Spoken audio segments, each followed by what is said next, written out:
On this edition for Sunday, October 6th, the report of a second whistleblower is confirmed. In our signature story, the Netherlands takes advantage of a UK Brexodus.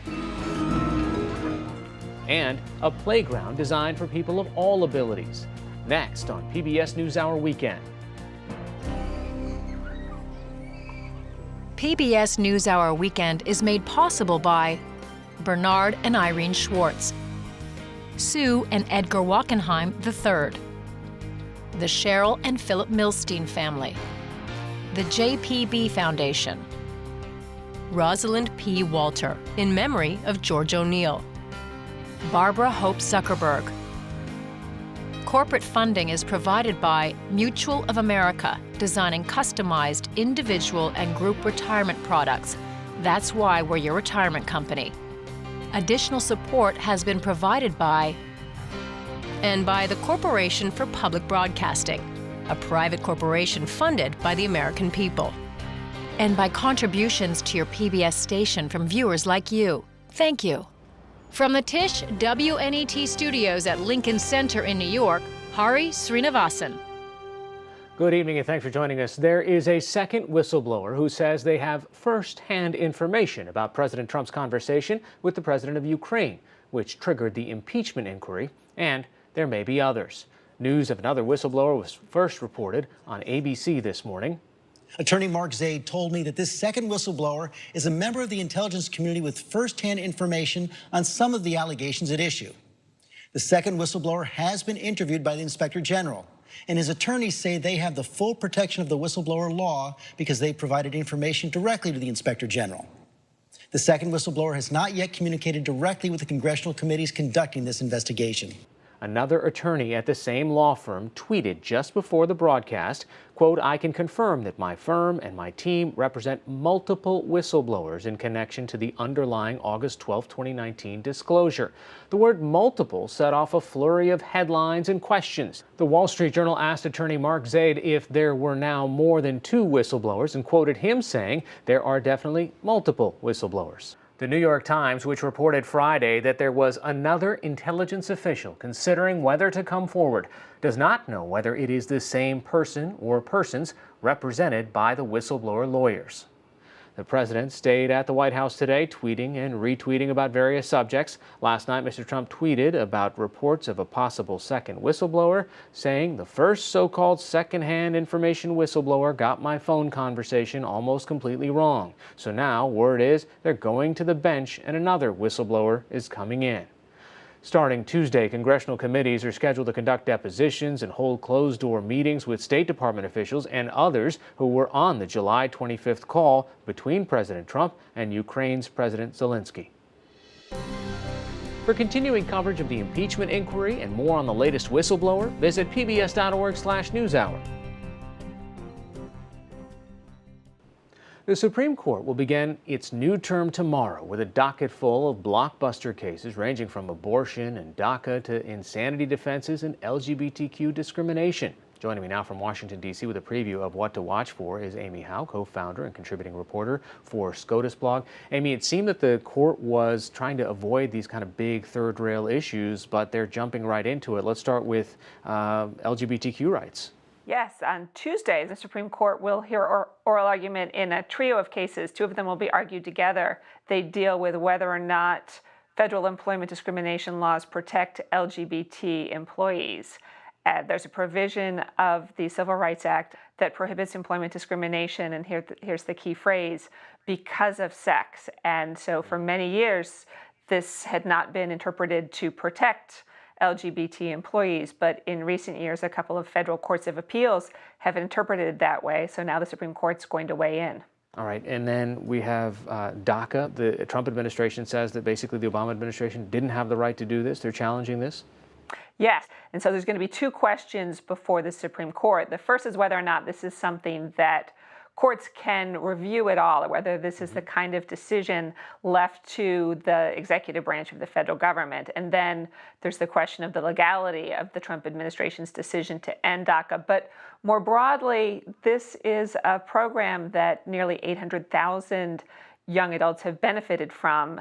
and it provides them with not only protection from deportation, but then potentially unlocks other benefits like the ability to get a driver's license, to work legally in this country, and even more broadly than that, the Supreme Court's going to be weighing in essence, on the hot button issue of immigration during the middle of the presidential campaign. Right, and one of the things that motivates people on both sides of an issue is abortion, and there's a case coming up that seems awfully familiar, or awfully similar, I should say, to a case that they just had a little while ago. Yes, back in 2016, after the death of Justice Antonin Scalia, the Supreme Court, by a vote of 5-3, struck down a Texas law that required doctors who perform abortions in Texas to have what's known as admitting privileges, the right to admit their patients at local hospitals. Justice Anthony Kennedy joined the court's 4 more liberal justices in striking that law down. The U.S. Court of Appeals for the Fifth Circuit earlier this year upheld a very similar law in Louisiana. So the abortion providers asked the Supreme Court to step in and block the law temporarily to give them time to appeal. And Justice Kennedy has retired since then, was replaced by Justice Brett Kavanaugh. The court, when it announced that it was going to take up the Louisiana case, agreed to hear a cross appeal from the state that said that we also think you should weigh in on whether or not the abortion providers have the legal right to challenge this health and safety law at all. And so that's going to be an interesting issue to watch. It could give the Supreme Court potentially an off-ramp to avoid deciding whether or not the Louisiana law itself is constitutional. And what happens in Louisiana if, for example, this law is upheld? How many providers are there that could continue performing abortions? The abortion providers, when they came to the Supreme Court, they said there'd be only one doctor providing abortions in the early stages of pregnancy and none at all after 17 weeks. Justice Kavanaugh, when the court issued the temporary hold back in February, said, look, there's a lot of disputed facts here, and I think we should allow the law to go into effect to see how it actually plays out and whether or not that's actually the case. All right, Amy Howe from SCOTUS Blog, thanks so much. Thanks for having me.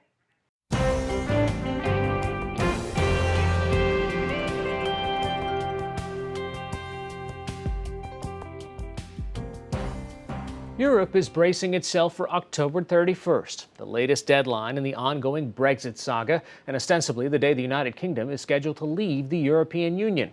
In the meantime, several organizations and businesses are not waiting to see if and when the UK will exit Europe.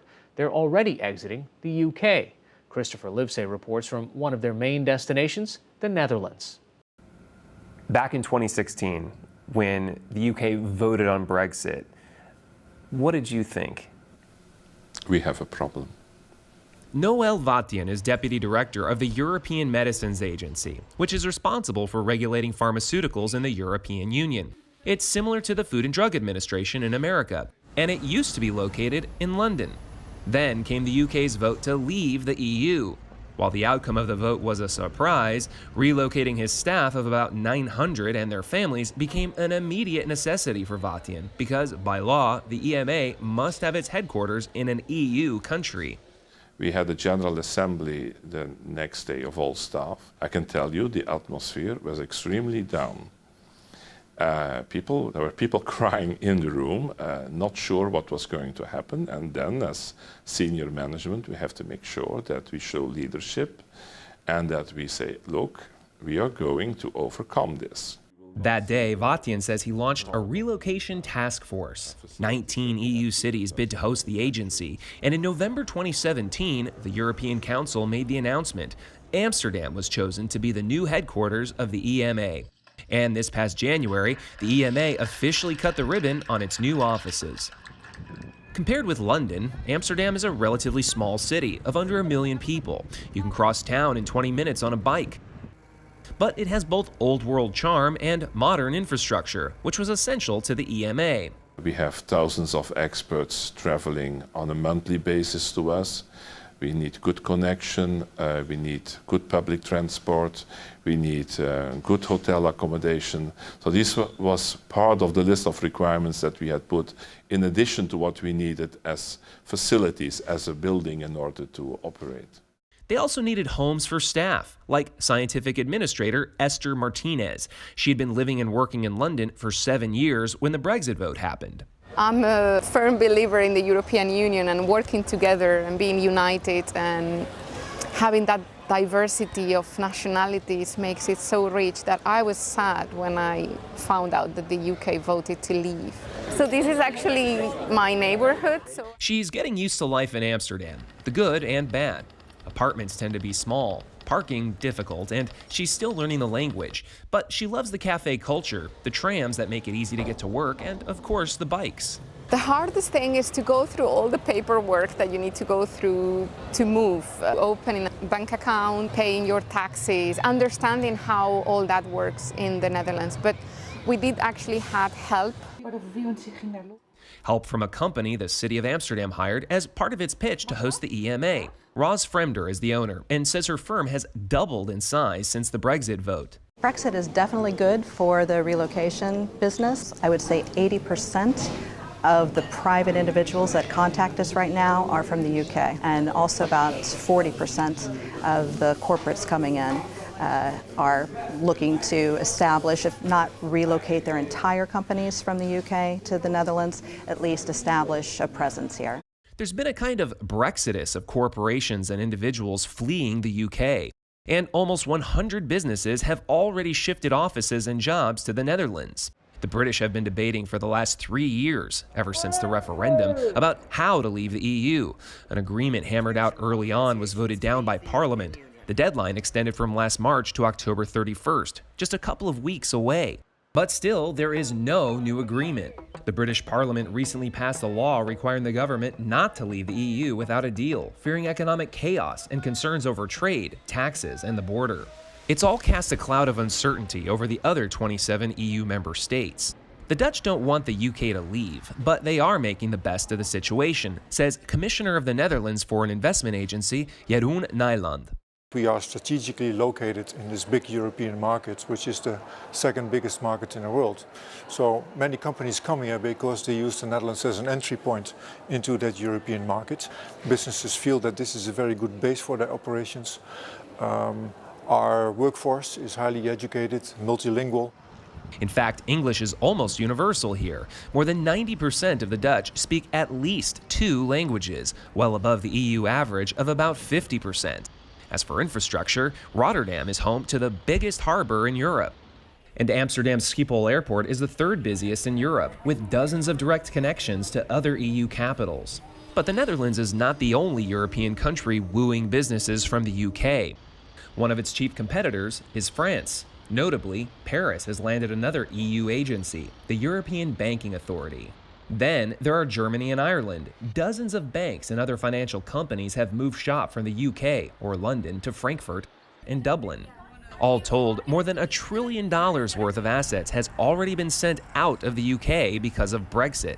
And Nijland says the pace of movement is increasing as the October 31st deadline imposed by the EU nears. Besides the 100 companies which have moved to the Netherlands already, approximately 325 others have reached out to the Dutch. The latest figure we have on France is that they are talking to 250 businesses, Luxembourg 80, Belgium 100, so I think compared to the other countries we're doing quite well. But Brexit is a double-edged sword for the Netherlands. 75% of its exports, including food and flowers, are destined for the UK market. If new post-Brexit tariffs are imposed on those goods, they would drive up prices. A lot of companies who moved from the UK to the Netherlands, and in that respect it's good for our economy, of course. But we as a transport company can only lose on it. Paul Smit is sales manager at a trucking company, which does 70% of its business with the UK. Smit predicts confusion and chaos at the ports, where his trucks cross back and forth to England by ferry. He explained how a no-deal Brexit in particular would affect his daily business if shipments suddenly get stuck in customs. What's the situation like right now? You can easily call us till 3 o'clock today. We can load tomorrow, and the day after it's in the UK. So it sounds pretty easy. It is. What do you predict is going to be the case if Brexit becomes a reality? It's going to add 1 day to the transport time. But in the beginning, it's not going to work. So it's going to add 4, 5, 6 days. We think when there is a hard Brexit, it will come to a sort of standstill where nobody knows what's going to happen. All this will become more difficult and more costly. and who's going to pay in the end. It's still too early in the Brexit process for the full effects, positive and negative, to be seen. The European Medicines Agency's Noël Vatien expects more good news for the Netherlands, since hundreds of companies that consult with the EMA will likely consider establishing themselves in Amsterdam to be close to the EMA. And in any case, he says, whatever happens, the EMA is in the Netherlands to stay. As we sit here right now, Brexit is still not a reality. In the meanwhile, you've relocated the agency here, 900 staff members here. What are you going to do if Brexit, in fact, doesn't ever become a reality? That decision was taken to relocate. We have relocated, and we will be staying here.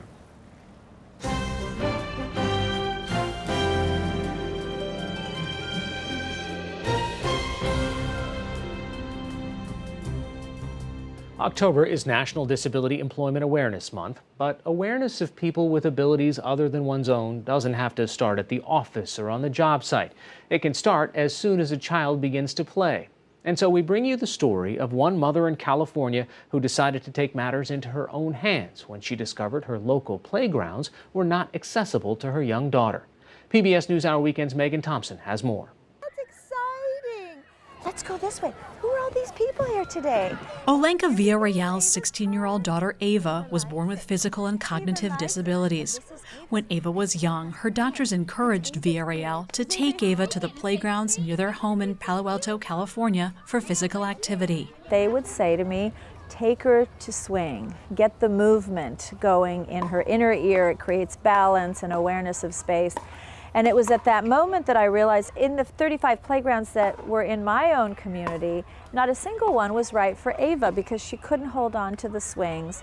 So I approached the city of Palo Alto, and to their credit, they said to me, why don't you design the kind of playground you think we would benefit from in our community? And so Villarreal did. The well-connected marketing expert, who was also vice president of the nonprofit Friends of Palo Alto Parks, tapped into her Silicon Valley network, eventually raising more than $4 million. After 7 years, the Magical Bridge Playground opened in 2015. Organizers claim it's the most accessible and inclusive playground in the country. Most traditional playgrounds don't allow everyone to play together. Peter Jensen is a landscape architect who designed the Magical Bridge Playground. He organized it into zones like spinning, sliding, and swinging. Each zone contains multiple pieces of equipment. It just is guaranteeing that really no matter what your ability is, that you will be able to experience that play activity, whatever it may be. Jensen says the playground system of gently sloping ramps is a key feature. Instead of just having a prefabricated steel ramping system, this really goes beyond that and starts to incorporate that ramping into the overall design. The ramps lead to the second story of the playhouse. Most kids that have an inability to get up to a higher level don't get a chance to experience a tree house or an elevation, see the perspective of the playground in a different way. The ramps also lead to the playground's slide mount. Jensen showed us a unique feature at the bottom, something he calls a dignity landing. Most of the time when kids slide down on the slide, they would get to the bottom of the slide and then pretty much just be on the ground. The dignity landing, which is this piece right here, basically allows kids to slide down. When you get to the bottom, then you can move yourself over and wait for, if you need assistance to move out of the way, you can sit here and do that without then getting hit by other kids coming down the slide. Over at the swing set, every swing is one of these more supportive bucket swings. At a typical playground, there might be just one, which could make a kid who needs it feel self-conscious. There's a motion-activated laser harp, so kids can play around with musical notes. The ground is padded with soft rubber, and there are no curbs to step over. And there are special pods for someone who needs a break from all the stimulation. So at a typical playground, Robbie would look out of place. Robbie Batista and his mother, Beth Goddard, have been coming to Magical Bridge since it first opened. What's your favorite thing to do here? Probably just having some a snack for a bunch of my friends. Yeah, we like to come here and have a snack with his friends. Robbie loves the activities, the slides, the music, but it's so much more than that. It really is. It's about being able to interact and play with kids, but also other parents. There is conversations that start here that might not start other places. Just today, for example, he was in the treehouse, but a little boy came over and sat with him in the treehouse and said, hey, and Robbie said, hey. And it was a nice interaction that, again, might not typically happen. The innovative playground is tremendously popular. On the Wednesday morning we visited, Magical Bridge was teeming with people by 10 a.m. How many visitors do you usually get here? We see about 25,000 visitors a month. Is that typical for a playground around here? Absolutely not. Via Real took us to another playground in the same park that was basically empty. All newly constructed playgrounds at public places like parks and schools must comply with the Americans with Disabilities Act, or ADA. But Via Real believes that doesn't mean they're necessarily all that accessible. So this is ADA compliant. It's called the Tanbark, but we know for a fact that no wheelchair can get their wheels over this, right? It's impossible. This, of course, is not level, so you'd flip over. What makes every two-story play structure ADA compliant is this transfer platform. So this device allows somebody in a wheelchair to transfer themselves over, sit down, watch everyone run by them. How much fun is that? Or if they've got the strength of Hercules, they can pull themselves up to the top, and that's unlikely as well. Via Real says not only is her playground accessible to people of all abilities, it's also open to people of any age. Ready? I'm ready. David Rogers works for Abilities United, a support group for people with disabilities. He regularly brings his adult clients here. Today, Jill Matronga experienced the merry-go-round. And she was enjoying that as much as I've seen her enjoy anything. I'm not sure how often that she gets to experience anything like that. And unless we come here, it doesn't really happen. Jeff McDonald, another Abilities United client, comes here once or twice a month. What does it mean to you to be able to come here and play? Oh God, it's so exciting. I start to smile when I can go down that slide or swing on the swing set, and you know, kids look at me like, what are you doing on there? And said, I'm having fun. Jill Asher left her job at a tech company to help start the Magical Bridge Foundation. Within a couple weeks of us opening the playground, we literally started getting requests from all over the country, all over the world, saying, hey, we want a Magical Bridge playground. Asher and Via Real are now building 5 more playgrounds in California and are upgrading the playgrounds at all of Palo Alto's elementary schools. They hope to bring Magical Bridge playgrounds to communities across the U.S. Every time we leave here, what do you say? That was the best day ever. Oh, yeah. This is PBS NewsHour Weekend, Sunday.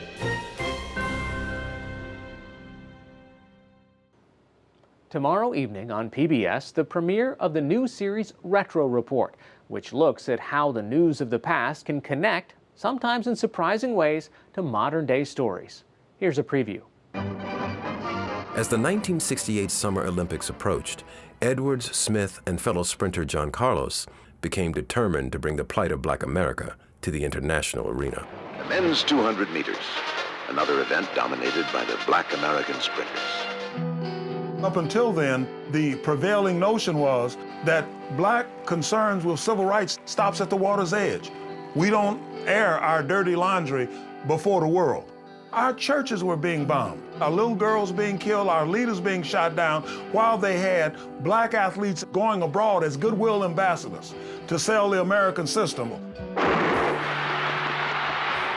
We may not be able to get to the forum in the United Nations, but we can get to the Olympic podium. It was widely interpreted as a provocative black power gesture. And in retaliation, Smith and Carlos were thrown off the team and told to get out 2 days later. Whenever we've seen figures articulate a critique of the society, especially African-American athletes, dissent is interpreted as disloyalty. This country stands for freedom, liberty, justice for all. And it's not happening for all right now. You cannot disrespect our country, our flag, our anthem. You cannot do that. At the end of the day, it's inevitable that these waves will come along. Why? Because it is embedded in the very cultural and historical fiber of American society.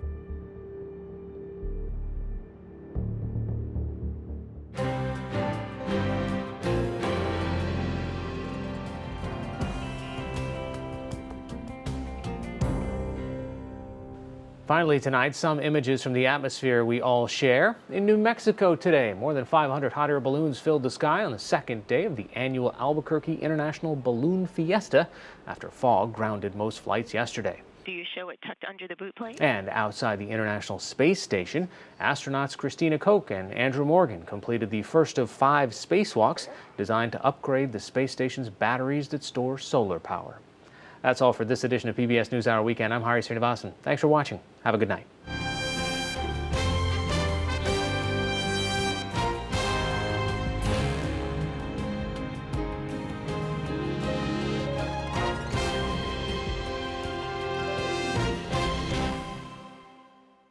PBS NewsHour Weekend is made possible by Bernard and Irene Schwartz, Sue and Edgar Wachenheim III, the Cheryl and Philip Milstein family, the JPB Foundation, Rosalind P. Walter, in memory of George O'Neill, Barbara Hope Zuckerberg. Corporate funding is provided by Mutual of America, designing customized individual and group retirement products. That's why we're your retirement company. Additional support has been provided by and by the Corporation for Public Broadcasting, a private corporation funded by the American people. And by contributions to your PBS station from viewers like you. Thank you.